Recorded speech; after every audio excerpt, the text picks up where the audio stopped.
আসসালামু আলাইকুম ওয়া রাহমাতুল্লাহি ওয়া বারাকাতুহু। প্রিয় ভাইরা, কেমন আছেন আপনারা? আপনাদের সাথে শুভেচ্ছা বিনিময় দোয়া নেওয়ার জন্য আজকে হাজির হয়েছি। আলহামদুলিল্লাহ। মানে আজকেই অবগত হলাম যে রাশাদি মাদ্রাসায় আপনারা আমাদের প্রিয় দিনী ভাইরা একত্রিত হয়েছেন।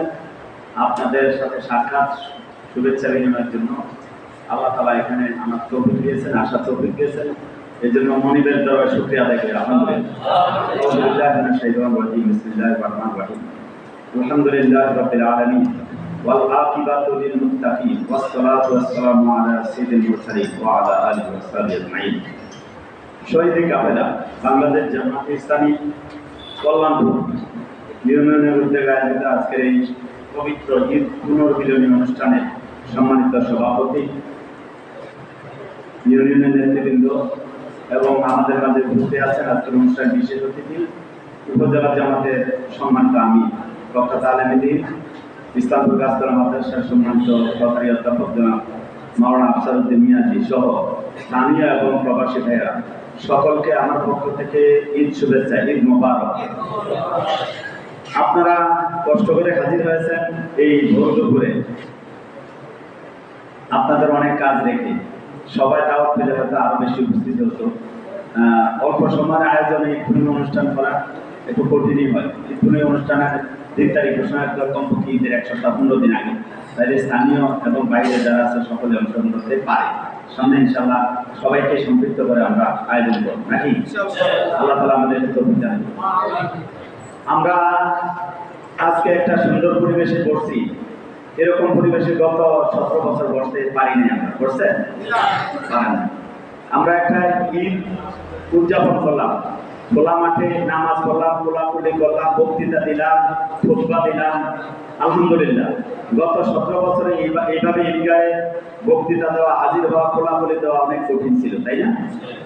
আমাদের রাজনৈতিক অধিকার, আমাদের ইবাদত বন্দেগীর অধিকার, আমাদের নাগরিক অধিকার, আমাদের সাংবিধানিক অধিকার সব কিছু কেড়ে নিয়েছিল কারা?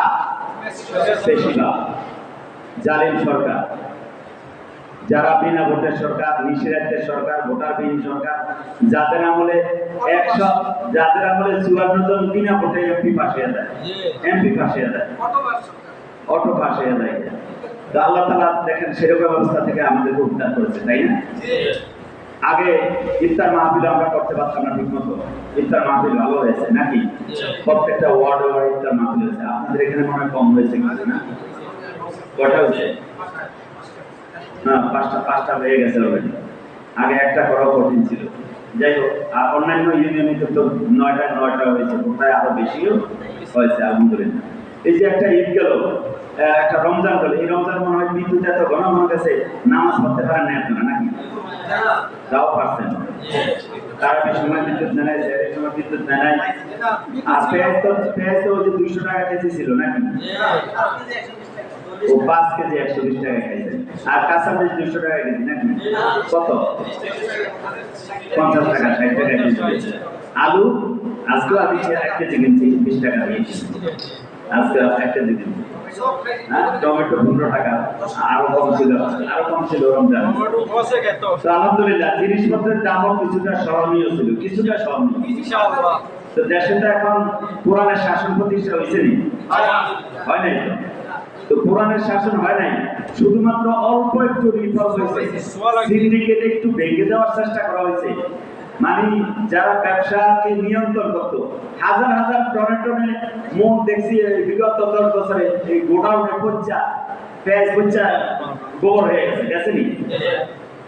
আর কৃত্রিম সংকট সৃষ্টি করা হইতো, চালের দাম, ডালের দাম, পেঁয়াজের দাম। আর তো ভারত যদি না দেয় তাইলে কিন্তু একদম না খেয়ে মরতে হবে। এইবার পেঁয়াজ ভারত থেকে দেয় না, বন্ধ করে দিচ্ছে অনেক জিনিসেই। পেঁয়াজ তো আমি দেখছি অ্যাভেলেবল আছে আলহামদুলিল্লাহ। তো এইসব বলার উদ্দেশ্য আছে, আমার একটা উদ্দেশ্যটা হলো দেশে ইসলামী শাসন কায়েম, মানে জামাত ইসলামী সরকার পরিচালনা করছে না, আছে হইলো একটা অন্তর্বর্তীকালীন সরকার। এরা অল্প সময়ের জন্য আসছে, কিছু কাজ করবে, এরপরে নির্বাচন দিবে, জনগণের প্রতিনিধির হাতে ক্ষমতা হস্তান্তর করবে। এর ব্যতিক্রম কিছু আছে? নাই। কিন্তু নির্বাচনটা আমার মতে কাল পরশুর দিকে দিয়ে দেওয়াই ভালো হয়। ক্ষমতা পামু, মসনদে বসমু, যা মনে চায় করমু, মামু বাইনা সাদা সমুদ্রে লইয়া দেশ চালামু, আর এই জায়গা দখল করবো, এই জায়গা দখল করবো, হাট বাজার যত আসে সব নিয়ন্ত্রণ করবো, চেয়ারম্যান মেম্বার সব আমার দলীয় ক্যাডারদেরকে দিব। এটাই তো আসলে ভালো। তো ভালো না এটা? আপনারা তো আমার সাথে একমত হইলেন না, মানে আপনারা আছেন ভিন্ন মতে। কি মতে? যে না, বিগত 5ই আগস্ট বাংলাদেশ যে স্বাধীন হয়েছে, নতুন বাংলাদেশ সূচনা হয়েছে, পেশিবাদ মুক্ত হয়েছে, সেই পেশিবাদ মুক্ত বাংলাদেশের আন্দোলনে ছাত্র জনতার মূল স্লোগান ছিল বৈষম্য মুক্ত বাংলাদেশ। এখানে বৈষম্য থাকবে না, চুরি ডাকাতি লুটপাট রাহাজানি খুন ধর্ষণ সন্ত্রাস দারিদ্রতা কোনো কিছু থাকবে না, মানুষে কোনো পার্থক্য থাকবে না। শাসকরা দেশের মালিক দাবি করতে পারবে না, বরং দেশের মালিক হবে দেশের 18 কোটি মানুষ। সে 18 কোটি মানুষ যদি দেশের মালিক হয়, প্রজাতন্ত্রের কর্মচারী না, তারা হলো আমাদের কর্মচারী শুধুমাত্র। তারা আমাদের ইচ্ছা আমাদের দেশ পরিচালনা করবে, দেশের শাসনভার পরিচালনা করবে। কিন্তু বিগত বছরগুলিতে আমরা এগুলি দেখি নাই। শুধু তাই নয়, গত 17 বছর তো ছিলই না, এর আগেও অর্থাৎ স্বাধীনতার 53 বছরও কিন্তু আমরা দেশের জনগণের কোন সরকার দেখি নাই, আমরা জনগণের কোনো অধিকার পাই নাই, আমরা সাংবিধানিক কোনো অধিকার পাই নাই। আমাদের অধিকার আমাদের বাড়িতে নিয়ে পৌঁছে দেওয়া হয় নাই। যেহেতু আদানো হয়েছে, আমার কথা শেষ করতে চাই। তাইলে ছাত্র জনতার বৈষম্য মুক্ত বাংলাদেশের যে স্বপ্ন দেখছে, স্লোগান দেখছে, এবং তারা মুখেও বলছে, এটা সবাই পত্র বলতে আছে, তারা বলছে যে we want justice, we want, আমরা কি চাই? ন্যায় বিচার। এই ন্যায় বিচারকে কোরআনে বলা হয়েছে কি? ইন্নাল্লাহা ইয়া'মুরু বিল আদলি ওয়াল ইহসান, আদল এবং ন্যায় বিচার, ইনসাফপূর্ণ একটা সমাজ ব্যবস্থা কোথায় এখানে আছে। তো ইনসাফপূর্ণ সমাজ ব্যবস্থা কি মানুষের মন গড়া কোনো আইন দিয়া ইনসাফ প্রতিষ্ঠা করা যাবে? সুদ ঘুষ দুর্নীতি অপকর্ম ভোট ডাকাতি লুটপাট টাকা পাচার এগুলি কি বন্ধ করা যাবে? দেশের প্রত্যেকটা নাগরিকের লগে একজন করে যদি র্যাব অথবা বিজিবি নিয়োগ করে দেয়, তাতেও কি দুর্নীতি বন্ধ হবে? বন্ধ না করে সব কথা বুঝে আসছেন। তাইলে দুর্নীতি আর দুঃশাসনের অবসান ঘটাই চলে আমাদেরকে আল্লাহ কোরআনের বিধানের দিকে আসতে হবে। কোরআন ছাড়া মানব জাতির মুক্তির আর কোনো সনদ নাই। কোরআনের শাসন প্রতিষ্ঠার মাধ্যমে মানুষের সকল অধিকার প্রতিষ্ঠা করা সম্ভব। সকল নাগরিকের নাগরিক অধিকার, সাংবিধানিক অধিকার সহ সকল অধিকার রক্ষা করা সম্ভব। বাংলাদেশে এখনো আইনের শাসন হয় নাই, ইসলামী শাসন তো হয় নাই, কিন্তু অল্প স্বল্প কিছু কাজকর্ম করতেছে, তাতেও আলহামদুলিল্লাহ সুফল পাইতেছে। এখন এই দেশের বেশিরভাগ রাজনৈতিক দলের স্লোগান হলো এবং তাদের বক্তব্য হলো জালিম শাহীরা বেশিরভাগরা দেশকে তছনছ করে দিয়েছে, সকল সাংবিধানিক প্রতিষ্ঠান ধ্বংস করে দিয়েছে। তাদের সেটআপে এখনো কিন্তু প্রশাসন চলে, তাদেরই তো সেটআপ।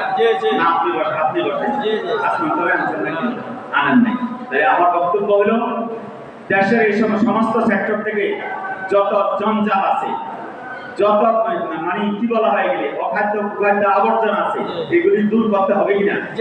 তাহলে সর্বাগ্রে দরকার কি? রিফর্ম। কি দরকার? একটা সংস্কার দরকার আছে কিনা? সর্বস্তরে সৎ এবং যোগ্য লোকের প্রতিনিধিত্ব কায়েম দরকার আছে কিনা? এখন যে অবস্থা আছে, এই অবস্থায় একটা ইলেকশন দিলে তো আবারও সেই বেশিরভাগী কায়দায় একটা ইলেকশন হইব, আমনে বা আমি কেউ দখল করে গিয়া আবারও সেই লুটপাট চালানো, এভাবে কি দেওয়া যাবে? এত ছাত্র জনতা, প্রায় 2000-এর উপর ছাত্র জনতা শুধু এই জুলাই বিপ্লবে জীবন দিয়েছে, আর গত 17 বছরে জীবন দিয়েছে তা হাজার হাজার, তাই না? হাজার। জামাত ইসলামের সবচেয়ে বেশি মজলুম, তাদের উপর সবচেয়ে বেশি জুলুম হয়েছে। জামাতের নেতা, জামাতের আমির মাওলানা মতিউর রহমান নিজামী, সেক্রেটারি জেনারেল আলী ইহসান মুজাহিদ সহ প্রথম শ্রেণীর 10 জন নেতাকে কারাগারে রেখে এবং ফাঁসির মঞ্চে নিয়ে মিথ্যা মামলা দিয়ে তাদেরকে দুনিয়া থেকে বিদায় করে দিয়েছে। মনে করছে যে জামাত ইসলামী শেষ। আর পিলখানা হত্যাকাণ্ডের মাধ্যমে 54 জন 57 জন সেনা অফিসারকে মনে করছে যে সেনাবাহিনীও শেষ। অর্থাৎ ভারতের রাম রাজ্য প্রতিষ্ঠার জন্য আর কোনো বাধা নাই, আল্লাহ তাআলার ফয়সালাই যথেষ্ট। কি বলেন? ওয়া মা কারু ওয়া মা কারাল্লাহ আল্লাহু খায়রুল মাকিরিন। আল্লাহ পরিচালক, আল্লাহ সমস্ত চক্রান্তের জবাবদাতা। আমরা আপনারা সবাই চাইছি শেখ হাসিনা পদত্যাগ করবে নাকি, কিন্তু আল্লাহ কয় পদত্যাগ করবেন না, তাকে তার নেতা এবং তার যে বাইতুল মুকাররম ইমাম সাহেব তাকে সহ লইয়া পলায়ন করতে দিবে। পলাইছে না বলেন না? অতএব বাইতুল মুকাররম মসজিদ মক্তব মন্দির যেখানেই অন্যায় বেশিরভাগ জুলুম চালিয়েছে, অন্যায় করেছে, সেখান থেকে তারা পালন করতে বাধ্য হয়েছে। তো যেটা বলছিলাম যে এখন আমাদের সর্বাগ্রে প্রয়োজন হলো ন্যূনতম কিছু সংস্কার দরকার। কি বলেন আপনারা? এরপরে দ্বিতীয়টা হলো সংস্কারের পর আগে স্থানীয় নির্বাচনের কথা বলছি। শব্দ প্রায় শব্দ সম্ভবত একটা দল ছাড়া বাকি সব দলই একমত হয়েছে যে আগে স্থানীয় নির্বাচন, কারণ দেশে এখন কোনো মেম্বার নাই। আছে চেয়ারম্যান আছে, পৌরসভা কাউন্সিলর আছে, মেয়র আছে, উপজেলা পরিষদের চেয়ারম্যান ভাইস চেয়ারম্যান আছে, কেউ নাই। নাগরিক সেবা থেকে মানুষ বঞ্চিত না, এই কারণে দেখা যায় নানা রকম বৈষম্য, যে যেরকম পারে খাদ্য এরকম ভাবে নেয়। এটা কি হবে? এটা কি দেওয়া দরকার?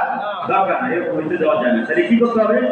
আগে স্থানীয় সরকারের নির্বাচন দিতে হবে, যখন জনগণের প্রতিনিধি সব জায়গায় বসে যাবে, ঠিকঠাক মতো ভালো লোক, সত্য চোর ডাকে না, ইমানদার লোক, আল্লাহকে ভয় করে, নামাজি লোক, নারী নির্যাতন করে না, লুটপাট করে না, কম চুরি করে না, মানুষের টাকা পয়সা মেরে দেয় না, এই বার্তা সেই বার্তা, একটা ডিজিএফ কার্ড দিতে গেলে প্রায় 1000 টাকা দেয়, একটা 10 কেজি সাইকেল নিতে গেলে 200 টাকা দেয়।